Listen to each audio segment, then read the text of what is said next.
Hello students and welcome to today's lab. Today's lab, what we are going to be doing is testing the properties that are affecting the boiling points, solubility points, and conductivity points based off of 3 different compounds. And these 3 compounds each have a different set of intermolecular forces. And my hope for today is that by doing these tests here, that you'll be able to actually see the interplay of the different intermolecular forces. And what we have here is 3 substances. And the 3 substances are going to be slightly different than what your lab report had, mainly because we just didn't have one of them. So, we're going to have wax, like what was stated in your document before. And this is what the wax looks like, and this is how it comes. It comes in these nice little pebbles. We have some silicon dioxide here. Okay. And then finally, we end up having some of our, this is copper chloride. This is copper 2 chloride that we have right here. Okay. And what we're going to go ahead and start with is an experiment to go ahead and test the solubility of these 3. And what we're going to do is we're going to go ahead and test the solubility for all 3 in hexanes. And we're going to go ahead and test the solubility of all 3 in distilled water. Okay? So in order to do that, what we're going to do is we're going to fill up our test tubes. And we're going to use 6 test tubes for this first experiment. The first 3 we're going to use for hexanes. The second 3 we're going to use for the water solubility test. Okay? And this will help us to really define like dissolves like and see, okay, which one is a polar compound and which one's a nonpolar compound. Okay? Now, some of you may have already figured out which one will dissolve in water. Okay? And you can figure out which one's going to dissolve in water based off of whether or not it's a polar compound. Okay?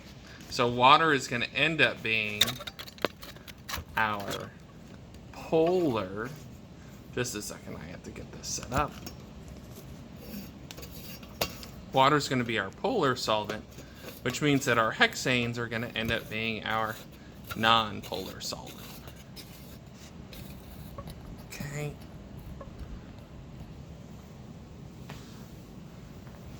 And let's go ahead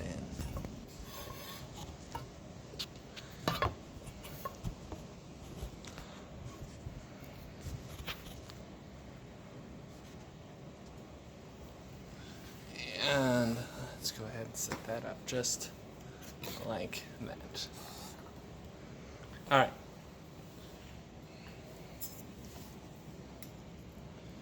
So, we're going to take just a couple of pebbles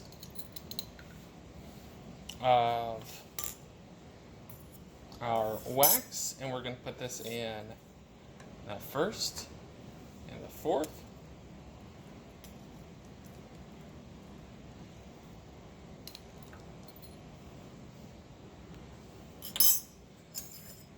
Then we're going to do some silicon dioxide. And you don't really need a lot. I'll go the second and the fifth.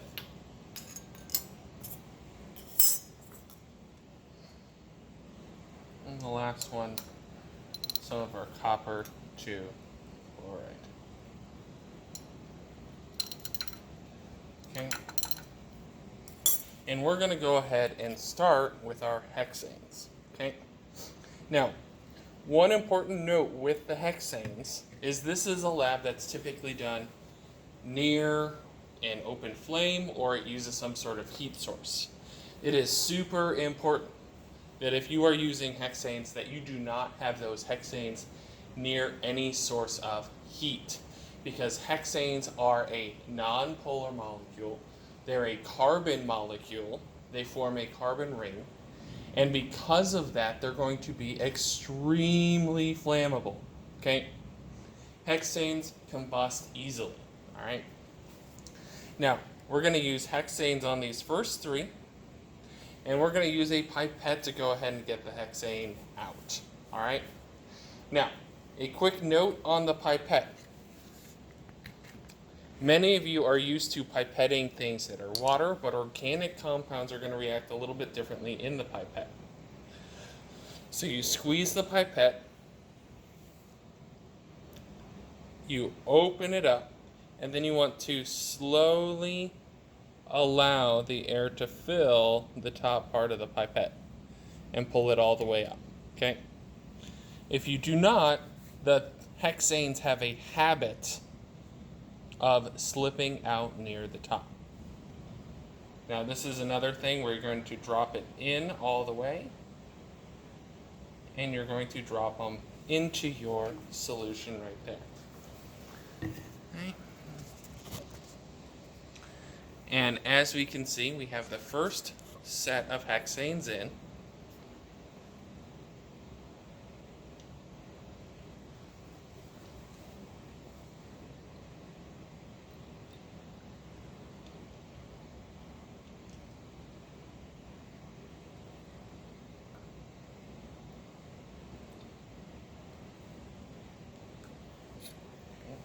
Then we're going to go ahead and close our hexanes.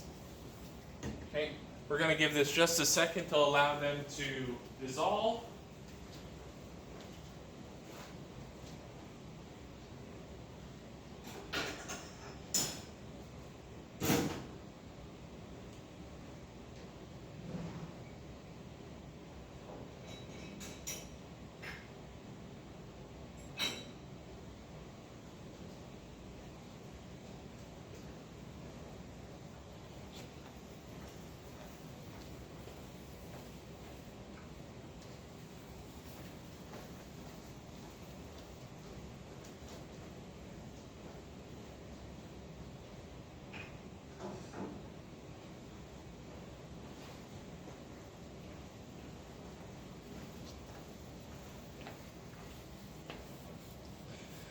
All right, it's been a second. Now we can go ahead and look and see. And this first one here, you can see already that the wax in and of itself has begun to dissolve in the hexanes. Okay? So that means that since we already know that hexane is a polar molecule, and since it's dissolving this solid right here, we can determine, hey, like dissolves like, beeswax is a polar molecule. Next, we could take a look at the silicon dioxide.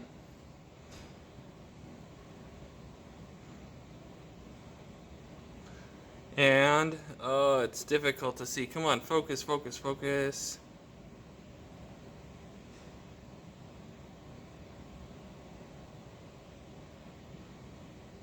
And the silicon dioxide is not dissolving in there.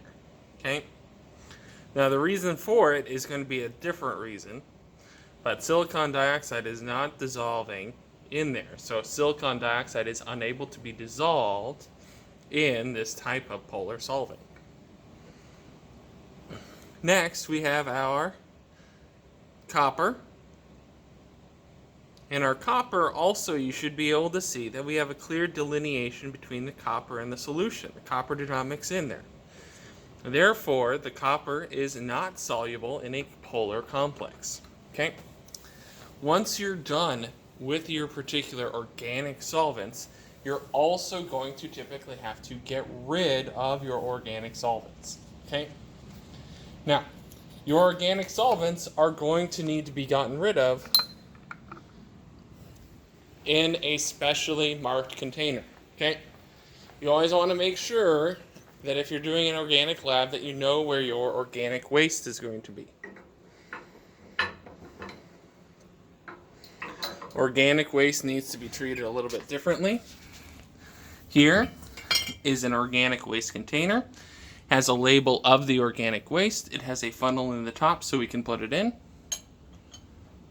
Then we're going to pour in our organic waste.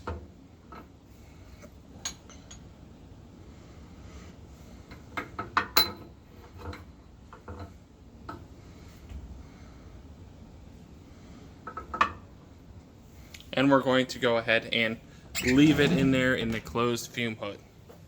Okay, we're using very, very little of the fume hood of the, we're not going to turn it on for right now, but usually your fume hood should be on because it's going to take those fumes away from the classroom. However, since we have to record, we're going to leave as is. Okay. All right. So next what we're going to do is we're going to go ahead and move on to the water test. So we're going to go ahead and see how these dissolve in water. Okay.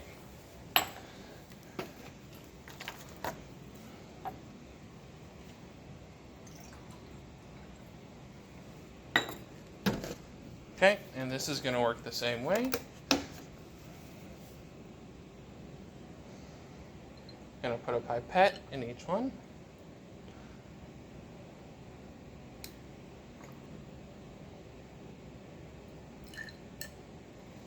Okay, we're going to give it just a couple of moments to get going.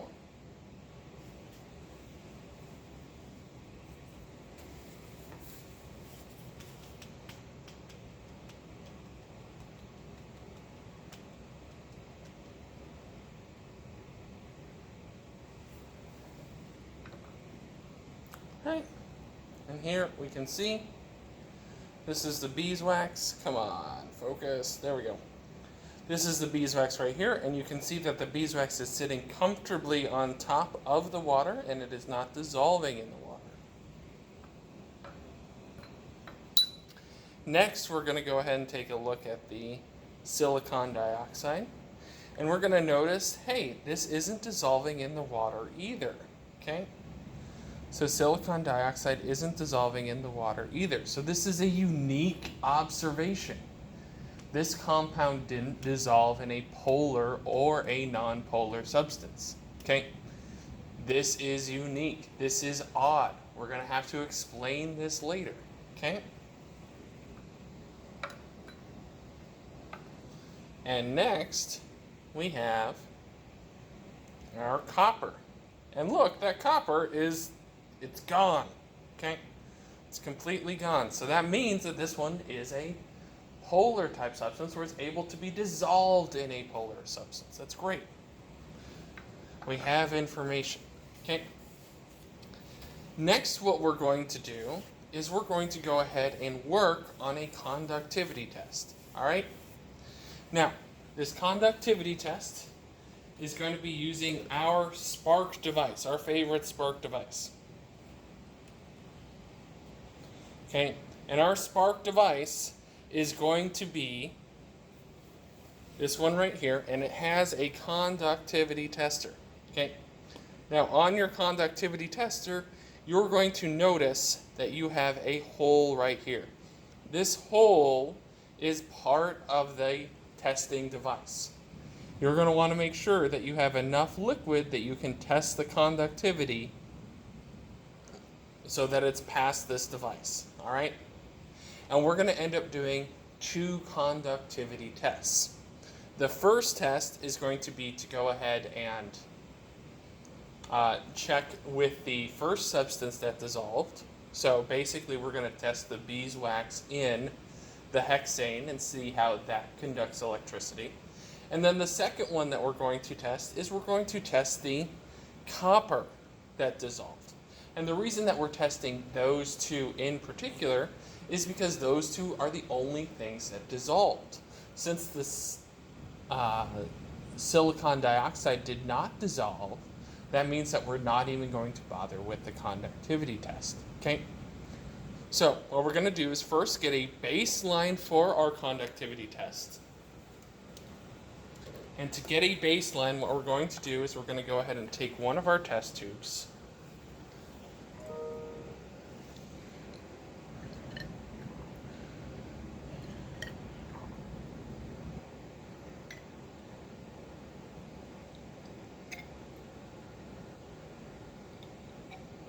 And we're going to fill it past the point where the conductivity probe fits in. Okay. Notice right here, the conductivity probe, the liquid is beyond the dot. It might be hard to see, but the liquid is past the dot.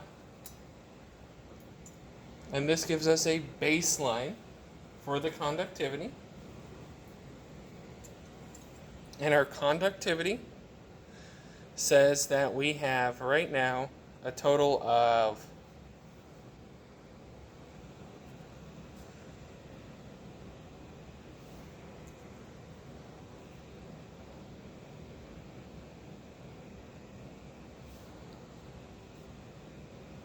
5 picosieverts of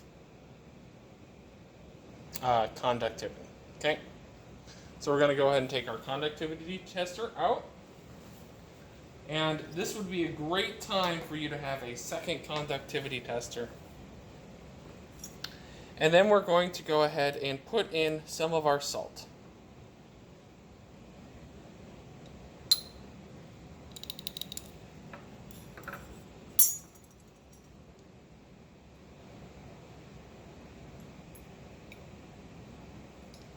Okay, we're going to let that dissolve.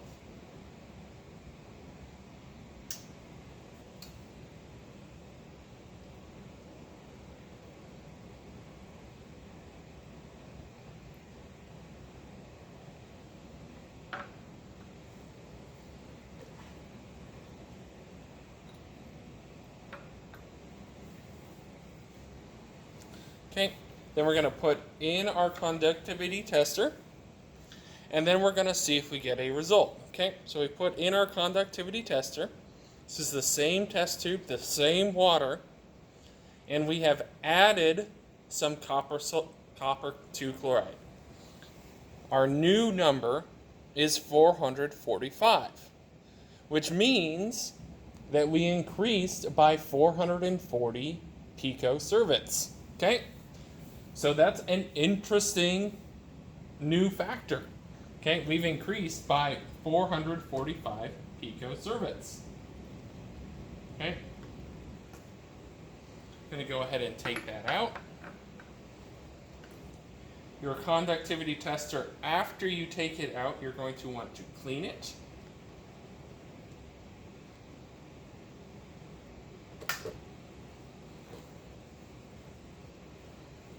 And usually you're going to go ahead and clean it in a bath of distilled water.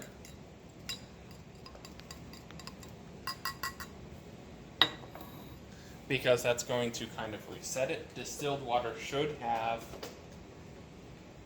a conductivity of 0. Then you will dry it.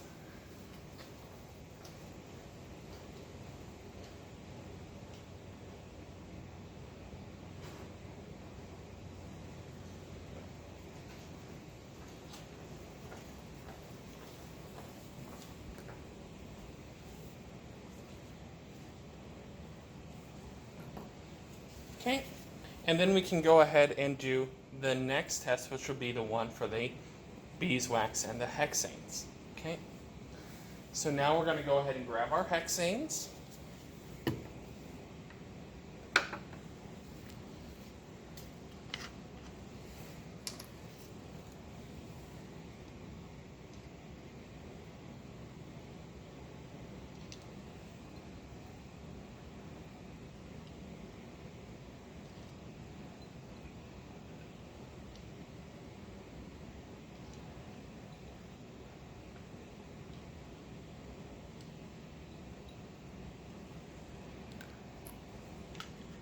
I'm going to fill it up just like before.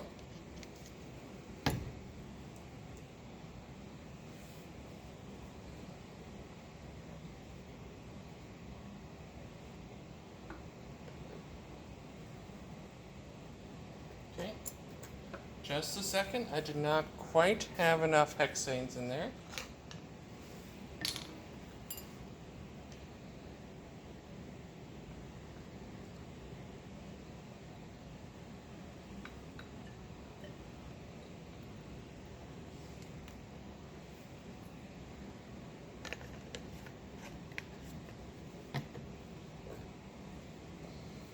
Okay.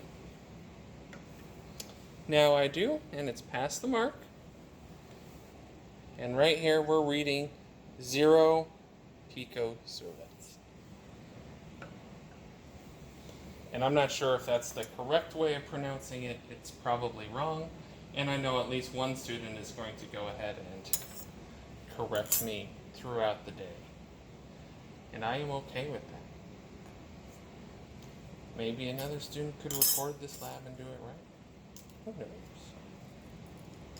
Then we're going to put in our beeswax, which dissolved in it. And we're going to give it just a couple of moments to dissolve in there.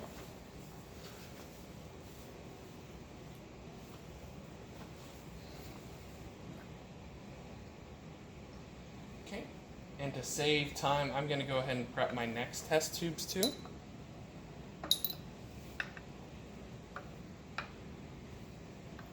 These test tubes are going to be for our melting point. And we're going to use a hot water bath so that we don't have any open flames in this lab. That'll be a bonus question. Why do I not want to have open flames in this lab?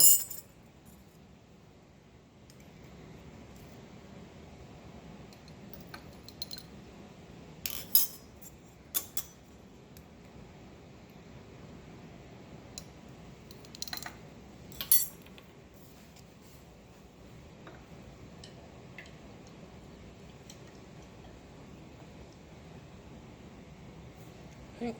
So we've got some nice dissolving going on. Now we're going to go ahead and put in our conductivity tester. Okay, notice our conductivity tester is well past the dot. And we can go ahead and take a look. And we are still at 0 picosieverts. Okay, so we're going to record that information. It looks like nonpolar substances do not dissolve electricity or does not transmit electricity or conduct electricity. Therefore, we're going to go ahead and record that there. The last step is going to be our melting point step. Okay? And the melting point step, we're going to go ahead and move over here. We're going to go ahead and take our hot water bath and we're going to place our substances in the hot water bath. Now this bath is sitting at about 90 degrees and we're going to start by putting in our beeswax and we're going to allow that to sit and see if it melts. Okay, we're seeing if it has a high melting point or a low melting point. Okay.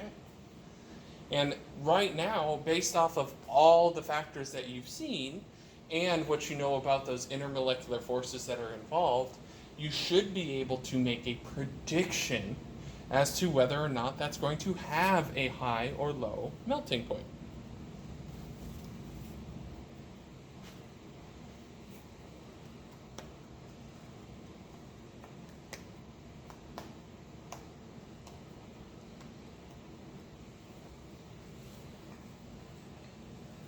And we're going to put the other ones in here because I am definitely in a time crunch today. Okay, so we have all three going. They're all going to go for about the same amount of time. You should note that on these, since we are doing things that involve heat, these are thick-bodied test tubes. Usually, if you are going to be doing any application with a test tube that involves heat, you want to make sure that it is using a thick-bodied Pyrex test tube because that's going to go ahead and be heat resistant. Also, I want you to take a quick note here that for this lab, all of these test tubes, they are aligned with the wall. In general, you want your test tubes to face towards the wall and away from people. The reason for that is if for some reason whatever substance that is in your test tube decides to explode, you want to be able to have it go towards the wall and not towards somebody's face, okay? Simple, common sense things, okay?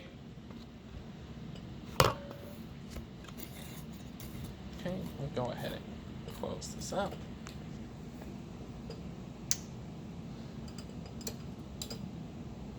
Okay, and we have our first one here. This is the beeswax. And I want you guys to notice, hey, wait a minute. This is now a liquid. Okay, so the beeswax turned into a liquid. So I want you to go ahead and note that it has a low melting point. Next, we have the silicon dioxide. Okay, the silicon dioxide didn't do anything. Okay, I mean, you see some liquid there at the bottom of the test tube, but the silicon dioxide didn't do anything. So make note of that. And the last one here is our copper chloride, which also did not do anything. So I want you to go ahead and note that in your notebooks, that, note the melting points of all those things, whether they're high or low, okay? Or you could say, hey, this melted at 90 degrees if you feel like you need to be the person that, has to include the, degrees. But hopefully this will give you all the information you need to complete this lab. And yeah, other than that, I need you guys to stay lazy and be safe.